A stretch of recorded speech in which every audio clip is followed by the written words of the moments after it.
যারা মাদক খাচ্ছে এরা মুসলিম, তারা হয়তো এই হাদিস জানে না। আল্লাহ পাক ওদের কানের মধ্যে আমার এই হাদিসটা যেন পৌঁছে দেন, আমিন। নবী সাল্লাল্লাহু আলাইহি ওয়াসাল্লাম বলেছেন, আমি মেরাজের রাতে যখন গিয়েছি তখন এক শ্রেণীর মানুষকে দেখেছি, ওদেরকে শাস্তি দেয়া হচ্ছে। কি শাস্তি?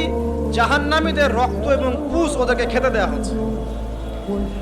জিবরাইল আলাইহিস সালামকে জিজ্ঞাসা করা হলো যে এরা কারা? তিনি বললেন, এরা আপনার উম্মতের সেই সব ব্যক্তি যারা মাদক দ্রব্য সেবন করত। আল্লাহ রাব্বুল আলামিন তার হাবিবের মাধ্যমে জানিয়েছেন, যখন কোনো মুসলিম মাদক সেবন করে বা কোনো ব্যক্তি মাদক সেবন করে তখন 40 দিন তার নামাজ কবুল হয় না। এরপর যদি সে তওবা করে তাহলে আল্লাহ পাক তার তওবা কবুল করবেন ইনশাআল্লাহ। যদি সে আবারও মাদক খায় তওবা করার পর, আবার 40 দিন তার নামাজ কবুল হবে না।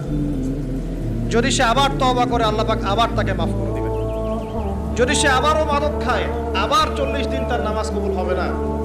তারপর যদি আবার তওবা করে আবার আল্লাহ তাকে মাফ করে দিবেন। এরপরেও যদি সে আবার মাদক দ্রব্য সেবন করে, নবী সাল্লাল্লাহু আলাইহি ওয়াসাল্লাম বলছেন তাকে আল্লাহ রাব্বুল আলামিন পরকালে মৃত্যুর পরে তিনাতুল খাবাল পান করাবেন। তিনাতুল খাবাল। জিজ্ঞাসা করা হল, ইয়া রাসূলুল্লাহ, তিনাতুল খাবাল কি জিনিস? নবী সাল্লাল্লাহু আলাইহি ওয়াসাল্লাম উত্তর দিচ্ছেন, এটা হচ্ছে জাহান্নামীদের রক্ত, মাংস, এগুলো পুড়ে পচে যে রসটা বের হবে, এটা হচ্ছে তিনাতুল খাবাল।